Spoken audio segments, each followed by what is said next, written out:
پہلے شروعات کرتے ہیں پریزیڈنٹ رئیسی یعنی ایران کے صدر کے ہیلی کاپٹر کریش کی بڑی خبر کے حوالے سے۔ جس طرح کہ آپ جانتے ہیں کہ اتوار کے روز سب سے پہلے خبر یہ بریک ہوئی کہ یہ ہیلی کاپٹر لاپتہ ہو چکا ہے، اس کی کہیں ہارڈ لینڈنگ ہوئی ہے، لیکن کیونکہ اس میں سے کوئی سگنلز ایمٹ نہیں ہو رہے تھے، ریسکیو آپریشن ٹیمز کے لیے بہت مشکلات تھیں۔ لیکن بالآخر کل ہم نے دیکھا کہ باقاعدہ اس بات کی اناؤنسمنٹ ہوتی ہے کہ صدر رئیسی انتقال کر گئے ہیں اور ان کے ساتھ جو ان کے 3 مختلف وزراء موجود تھے، اس کے علاوہ جو 6 لوگوں کا عملہ اس ہیلی کاپٹر میں تھا، تمام لوگ ہی جاں بحق ہوئے ہیں۔ اس کے بعد ہم نے دیکھا کہ خمینی نے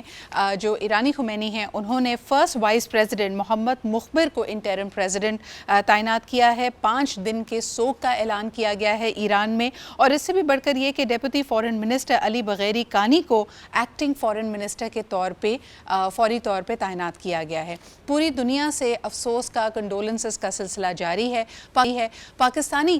پرائم منسٹر جناب شہباز شریف صاحب بھی ایرانی ایمبیسی پہنچے، جہاں پہ انہوں نے اپنی کنڈولنسز کی۔ اس کے علاوہ پوری دنیا سے تعزیت کا سلسلہ جاری ہے، جس میں بھارت، امریکہ، UK، یورپ کے دوسرے ممالک۔ یہ پلین کریش، یہ ہیلی کاپٹر کریش ایک ایسے وقت میں آتا ہے جبکہ پوری دنیا کی نگاہیں ایران کی طرف مرکوز ہیں۔ مڈل ایسٹ میں بڑھتے ہوئے کرائسس میں ایران کا ایک بہت سٹرونگ سٹانس تھا۔ اسرائیل نے جب ان کی ایمبیسی پہ حملہ کیا تو جوابی کارروائی بھی ایران نے کی، تو اس کو ایک بہت سٹرونگ ایلیمنٹ مانا جاتا تھا۔ اس کے علاوہ آپ کئی اگر انٹرنیشنل جریدوں کو دیکھتے ہیں جو اسرائیلی نیریٹو کو لے کے چلتے ہیں، انہوں نے کہا کہ ایران کو ہلکا نہیں لینا چاہیے کیونکہ ایران کے پاس مڈل ایسٹ کی دوسری بڑی آرمی ہے۔ اس کے علاوہ ہوتیز، حماس اور مختلف اور اس طرح کی جماعتوں کو بھی وہ ایک طرح سے ایران کا حامی ہی جانتے ہیں۔ اس وقت شدید ترین پریشر ہے ایران کے اوپر، اور خاص طور پہ وہاں کی کلرجی کے اوپر، کیونکہ وہ ایک تھیوریٹیکل یعنی تھیولوجیکل اسٹیٹ ہے، تو اس لیے وہاں پہ جو اسلامی قوانین لاگو ہیں اور جس طرح وہ چیزوں کو دیکھتے ہیں اس کے اوپر کڑی تنقید کی جاتی ہے۔ خاص طور پہ آپ کو یہ بھی بتاتے چلیں کہ صدر رئیسی کو سمجھا جاتا تھا کہ ہی واز دا نیکسٹ آیت اللہ ان دا لائن، اور وہ ایک ہارڈ لائن اپنے ایک بڑے پرزور جواز کے حوالے سے پوری دنیا میں مشہور تھے۔ اسی طرح جب یہ کنڈولنسز کا سلسلہ پوری دنیا میں جاری ہے، اب آنے میں اس ڈیولپمنٹ کا اور صدر رئیسی کی تجربے کا، ان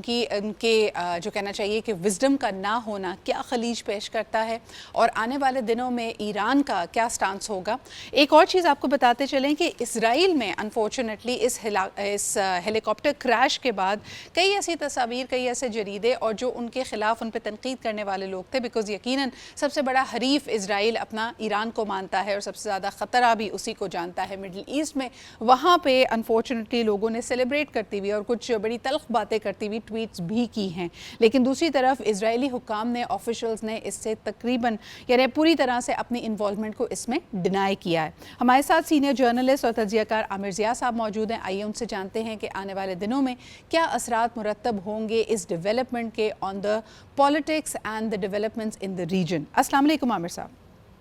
جی وعلیکم السلام صدر۔ عامر صاحب، بہت افسوسناک واقعہ صدر رئیسی کا، اس سے پہلے پاکستان کا بھی دورہ تھا، وہ بہت بڑے حامی مانے جاتے ہیں ایران پاکستان کے بہتر تعلقات کے، اور کئی معاہدے ان کے اس آخری وزٹ میں ہوئے۔ کس طرح دیکھتے ہیں ان کے انتقال کو، ان کی شہادت کو، اور اس کے بعد اب آپ کیا سمجھتے ہیں کہ کیا اثر پڑے گا اس کا خطے پہ؟ بلا شبہ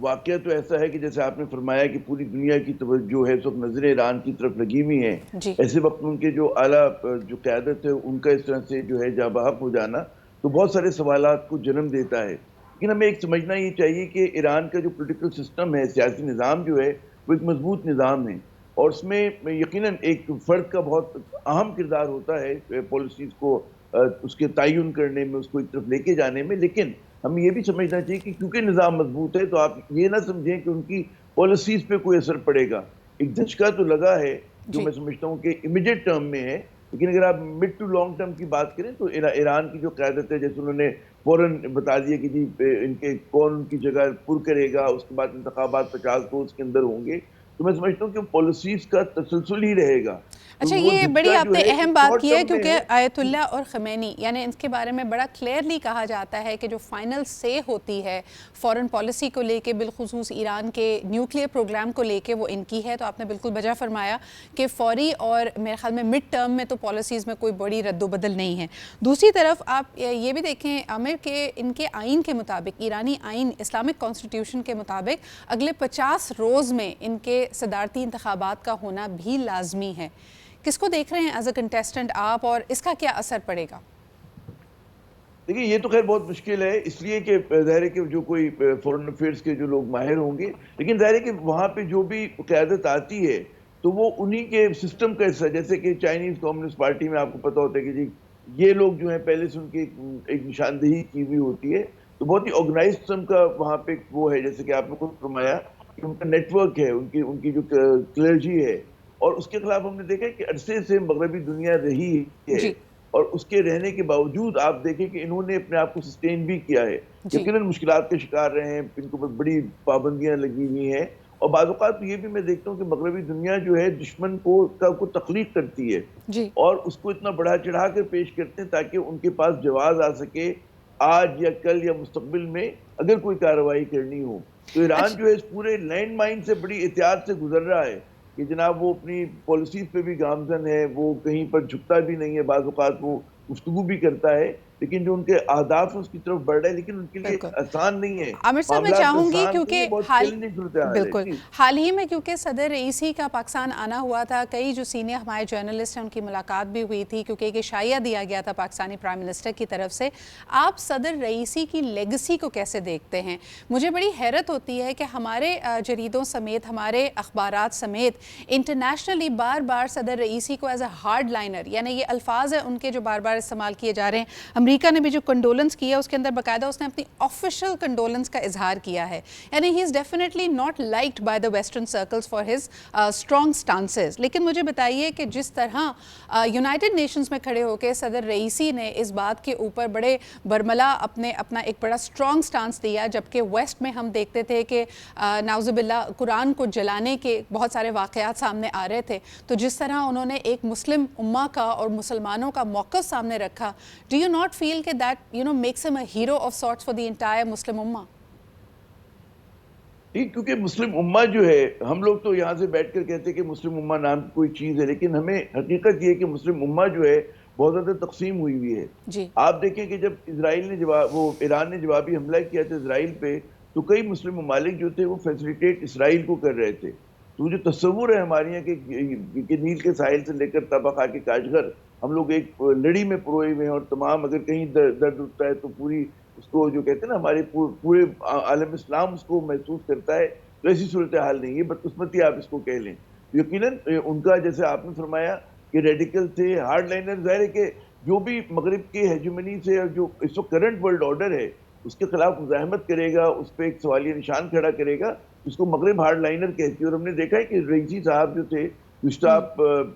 چند ماہ دیکھ لیں خصوصی طور پہ, تو اس میں وہ بڑا فعال کردار ادا کر رہے تھے, ایک فعال اگریسو ڈپلومیسی تھی, کہ انہیں پتا ہے کہ جی پاکستان جیسا ملک جو ہے سو وہ قرضوں میں بالکل جکڑا ہوا ہے, بالکل. اس کے عامر اوپر یہاں بہت پہ زیادہ میں ریکال کرنا ڈکٹیٹ چاہوں گی جو جی آخری یونائٹڈ نیشن میں صدر رئیسی کا خطاب تھا, اس میں انہوں نے قرآن کی ایک جلد کو باقاعدہ اٹھا کر پوری دنیا کو کہا تھا کہ قرآن کبھی جلتا نہیں ہے, قرآن ایٹرنل ہے, ابدی ہے, جب تک یہ دنیا اور زمانہ قائم رہے گا اس کا پیغام رہے گا. اور اس کے بعد انہوں نے آخر میں اس خطاب کے قرآن کو چوما تھا. اس کے علاوہ کل یہ بھی کافی لوگوں نے نوٹ کیا, اور جس طرح ان کی شہادت کا یا ان کے انتقال کا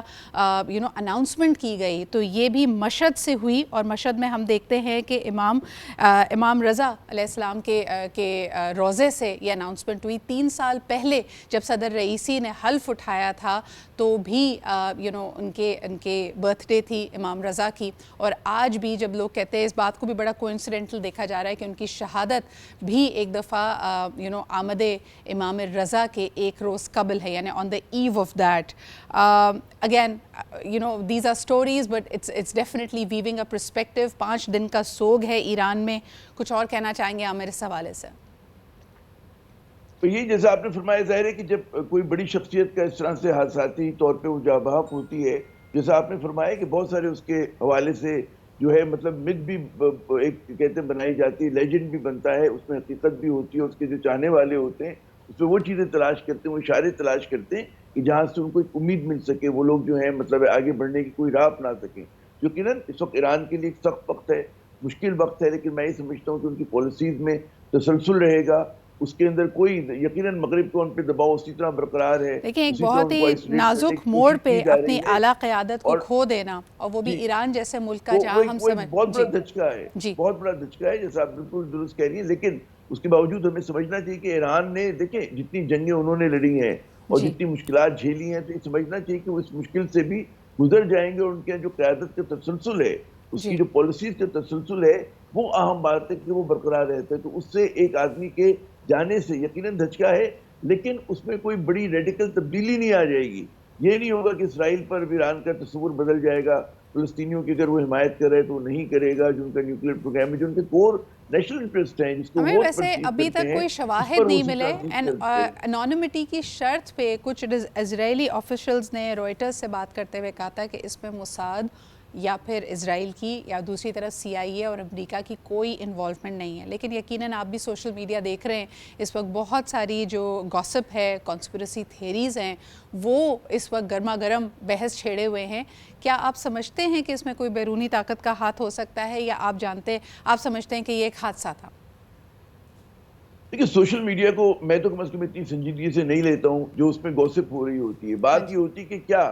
ایران کی قیادت کی طرف سے، حکومت کی طرف سے شک و شبے کا اظہار کیا گیا ہے. اگر وہ کرتے تو اس کے بعد ایک اس چیز کی اہمیت ہو جاتی. ظاہر ہے کہ ابھی تحقیقات ہونی ہے کہ ہیلی کاپٹر کیسے گرا، کیا حالات تھے، کیا لاسٹ میسج وہاں سے آیا تھا. تو میرے خیال میں ہم جو ٹریڈیشنل میڈیا پر ہیں، مین اسٹریم میڈیا پر ہیں، وہ اس طرح کی قیاس آرائیوں سے گریز کرنا چاہیے، کیونکہ ایران کی طرف سے بھی آفیشلی کوئی ایسی بات نہیں آئی ہے. بالکل صحیح، بہت بہت شکریہ. سوشل میڈیا میں ہے جو اس کے ایبسلیوٹلی آپ بالکل بجا فرما رہے ہیں، کیونکہ پولرائز دنیا ہے، بہت شدت اختیار کیے ہوئے ہیں لوگوں کے خیالات، اور خاص طور پہ مڈل ایسٹ کی اگر صورتحال کو ہم دیکھتے ہیں، غازہ کی صورتحال کو دیکھتے ہیں، پھر ایران کا جو اس کے اوپر سٹانس تھا، یقیناً لوگ اس سے کڑیوں کو ملا رہے ہیں، جوڑ رہے ہیں. لیکن ایران کی طرف اس طرح کے کسی خدشے کا اظہار نہیں کیا گیا ہے. بطور پاکستان ایک پڑوسی ملک ہونے کے ناطے ہم اظہار افسوس کرتے ہیں، اور یقیناً